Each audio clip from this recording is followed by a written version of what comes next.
প্রত্যেক শিক্ষক ছাত্রদের জন্য দায়িত্বশীল, একজন ওয়ার্ডের মেম্বার ওয়ার্ডের দায়িত্বশীল, চেয়ারম্যান ইউনিয়নের দায়িত্বশীল, সরকার দেশের দায়িত্বশীল, মসজিদের ইমাম ও খতিব মুসল্লিদের দায়িত্বশীল, গোটা উম্মতে মুহাম্মদীর জন্য উলামায়ে কেরাম দায়িত্বশীল।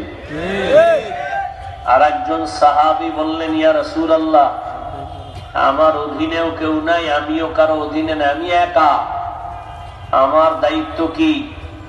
নবীজি বললেন, আপনার অঙ্গ প্রত্যঙ্গ যে আছে, এই অঙ্গ প্রত্যঙ্গের আপনি দায়িত্বশীল।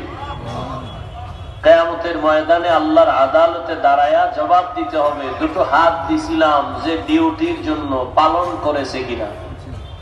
দুটো চক্ষু দিছিলাম যে ডিউটি পালন করার জন্য, সেই চোখ ডিউটি পালন করলো কিনা?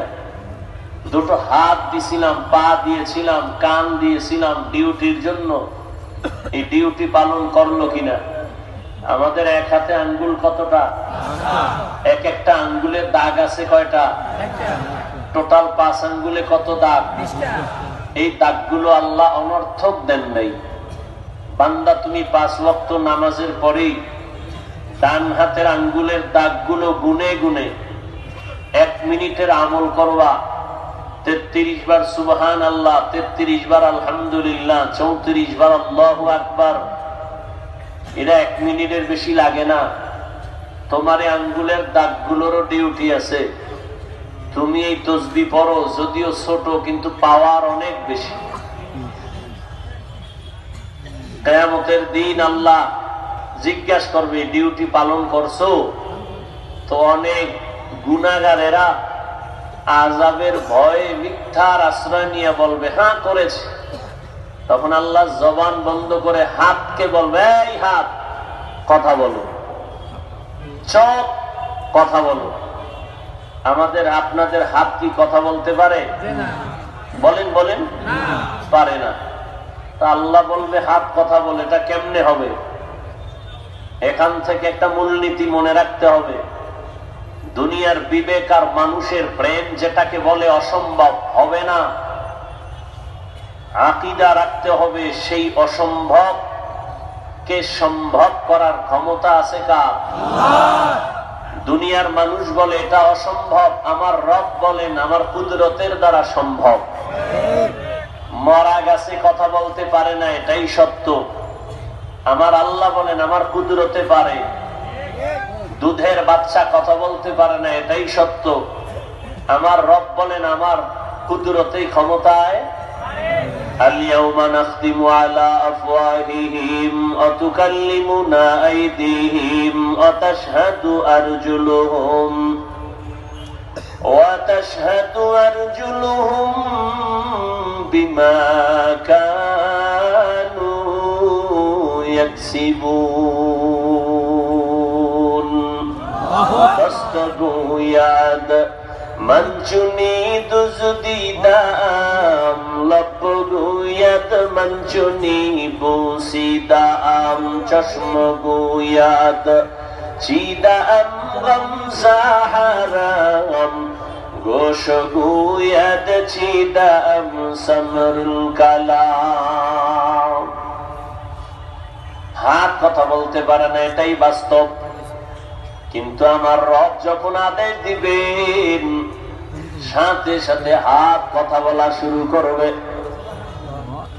দুনিয়ার মানুষ যেটা বলে অসম্ভব হবে না, আমার রব বলেন এটা সম্ভব, এটা হবে। এই পাওয়ার কার? এই বিশ্বাস যদি আমার দেশের টুপিওয়ালারা সবাই রাখেন, তাহলে কোনদিন ওলিয়া উলিয়ার বিরুদ্ধে কথা বলবে না। আমাদের সমাজে তো এখন ওলিয়া উলিয়ার বিরোধিতাও চলছে। হ্যাঁ, আমি সারা দেশে চ্যালেঞ্জ দিয়া বলি, যারা বলে আমরা ওলি মানি না, আউলিয়া মানি না, এরা কোরআনও মানে না, হাদিসও মানে না। এরা হক না বাতিল? এদেরকে যারা বাতিল বলে না, তারাও বাতিল। রহমতের নবী দুনিয়াতে এসেছেন, মানুষের আত্মা পরিশুদ্ধ করেছেন, কোরআনের তালিমের খেদমত করেছেন, কোরআনের ব্যাখ্যা শিখাইছেন, প্রয়োজনে বাতিলের বিরুদ্ধে জিহাদ করেছেন, করেন নাই? কথা বলেন না কেন? তাহলে একটা স্টুডেন্ট স্কুল কলেজে পড়ে 10টা সাবজেক্টের উপরে পরীক্ষা হয়। কেউ যদি 9 সাবজেক্টের মধ্যে 100 করে পায় নাম্বার, এক সাবজেক্টে নাম্বার 20, গোল্ডেন এ প্লাস না ফেল? কোন সাবজেক্টে 100 নাই, কিন্তু প্রত্যেক সাবজেক্টে 33। বলো, ঠিক ইসলাম এরকম। শুধু দাওয়াত এটাই ইসলাম না, শুধু জিহাদ এটাই কি? এটা ইসলাম না এটাও ইসলাম? যদি বলে তাবলীগ দাওয়াত এটা ইসলাম, তাহলে বাকিগুলো বাদ। আর যদি বলে না তাবলীগ এটাও ইসলাম, তার মানে আরো যা আছে এর মধ্যে এটাও আছে। কথা বুঝেননি? তাহলে ব্যবধান কি? স্বরে ও আর রশ্মি। এই জন্য এটা ইসলাম না, এটাও ইসলাম। কেউ বলবে তাসকিয়া আত্মা শুদ্ধি করা এটাও ইসলাম। হ্যাঁ, না এটাই ইসলাম? এটা ইসলাম বলার অধিকার রাখে সে যার মধ্যে দাওয়াত ও তাবলীগেরও খেদমত আছে, যার ভেতরে তালিমের খেদমত আছে, তেলাওয়াতের খেদমত আছে, জিহাদেরও কাজ আছে। সবগুলো যার আছে সে বলতে পারে এই সবগুলোর নাম ইসলাম। তো বাংলাদেশের ভেতরে আমাদের কিছু আল্লাহর বান্দাদের মাঝে জিহাদ আছে, দাওয়াত ও তাবলীগের খেদমত নাই। কিছু আল্লাহর বান্দার মধ্যে কিছু আছে, কিছু নাই। আল্লাহর উপরে ভরসা করে বলা যায় চরমনের মধ্যে সব আছে, আলহামদুলিল্লাহ। জিহাদের ময়দানে আছে না নাই? দাওয়াতের ময়দানে আছে না নাই? তালিমের ময়দানে আছে না নাই? বৈষম্য বিরোধী ছাত্র জনতার আন্দোলন অগ্রণী ভূমিকা পালন করেছেন নায়েবে আমিরুল মুজাহিদিন মুফতি সৈয়দ মোহাম্মদ ফাইজুল করিম। অস্বীকার যে করবে সে জমিনের নিকৃষ্ট তাজা মুনাফিক। শুধু তাই না, এর সাথে দেশের উলামায়ে কেরাম ছাত্র সব ময়দানে অবতীর্ণ হয়েছেন, প্রমাণ করে দিয়েছেন ছাত্র জনতা তোলাবা উলামা ময়দানে আসার দ্বারা বিজয়ের চাঁদ উদিত হয়েছিল। কথা ঠিক? এ উলামায়ে কেরাম এ জাতিকে ব্যবহার করে কোনো স্বার্থ চায় না, এ কারণে আন্দোলন করছেন। বলে নাই আমগো ক্ষমতায় বসাও, উপদেষ্টারা নেমে যাও, বলছেন? কিন্তু বলছেন কি জুলুম করলে আবার আন্দোলন হবে। জালেমকে কোনো ছাড় দেওয়া যাবে না। যুবকরা ভয় পাও না, যুবকের ভয় পাওয়ার তো কিছু নাই। আবার কাফনের কাপড় হাতে নাও, যুবক তোমার রক্ত সঠিক পথে ব্যয় করো, চান্দাবাজার ধান্দাবাজের পেছনে ব্যয় করিও না। তুমি যার পেছনে ঘুরে দাড়ি কাটছো, নামাজ ছাড়ছো, যার পেছনে ঘুরে এরা সব চান্দাবাজার ধান্দাবাজ। এই চান্দাবাজার ধান্দাবাজি বাদ দিয়া একমাত্র তোমার কলিজার বন্ধু উলামায়ে কেরাম তাদের পেছনে সময় লাগাও। এই জাতিকে নিয়ে উলামায়ে কেরাম যেই পরিমাণ ভাবেন, এই ভাবনাটা কেউ ভাবে না। সবাই নিজের চেয়ার নিয়ে ভাবেন, দল নিয়ে ভাবেন, উলামায়ে কেরাম গোটা উম্মত নিয়ে ভাবেন, জাতি নিয়ে ভাবেন। খুব সতর্ক, সাবধান। এক সুন্দরী মেয়ে কি সুন্দরী রূপসী চেহারাওয়ালি মেয়ে রাস্তা দিয়া যাচ্ছে, এক যুবক তাকে ইফটিজিং করতেছে। যুবতী মেয়েটা বলে, ওই যুবক, তোর কি ক্ষতি করলাম, তুই আমাকে ডিস্টার্ব করো কেন? তুমি আমার ক্ষতি করো নাই, তুমি এত সুন্দরী কেন?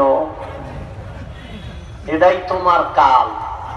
হ্যাঁ, কিছু মানুষ চরমনের বিরুদ্ধে কথা বলনেওয়ালা আছে না নাই? দাওয়াতের বিরুদ্ধে, তাবলীগের বিরুদ্ধে কথা বলনেওয়ালা আছে না নাই? কওমি মাদ্রাসার বিরুদ্ধে কথা বলনেওয়ালা আছে না নাই? কি সমস্যা চরমনাই? মানুষকে বিড়ি টানার বয়ান করে। চরমনাই ওয়ালারা, কওমি ওয়ালারা, তাবলীগ ওয়ালারা মানুষকে বেপরদায় চলার বয়ান দেয়, গাঞ্জা খাওয়ার বয়ান দেয়, মানুষের উপরে জুলুম করার বয়ান দেয়। তাহলে এর বিরোধিতা কেন? চরমনাইয়ের ওয়াজে, মাঠে ময়দানে এত মানুষ হয় কেন? দেখতে নারী চলন বাঁকা। তবে মনে রাখো, তাবিজ কিন্তু আল্লাহ দিয়া রাখছেন, কুল জা আল হক ওয়া যাহাকাল বাতিল। বাতি যখন জ্বলবে, তোমার বাবারও ক্ষমতা নাই তুমি অন্ধকার রাখবা। আল্লাহর কসম, এই জমিনের মধ্যে যখন হকের আওয়াজ আর আল্লাহর কোরআনের আওয়াজ আর চোখের পানি আর কান্নার বয়ান শুরু হয়ে যাবে, কোরআনের আওয়াজ শুরু হয়ে যাবে, মুনাফিকেরা যতই মুনাফিকি করো, এই হকের আওয়াজ কখনো নিভাইয়া দেওয়া যাবে না।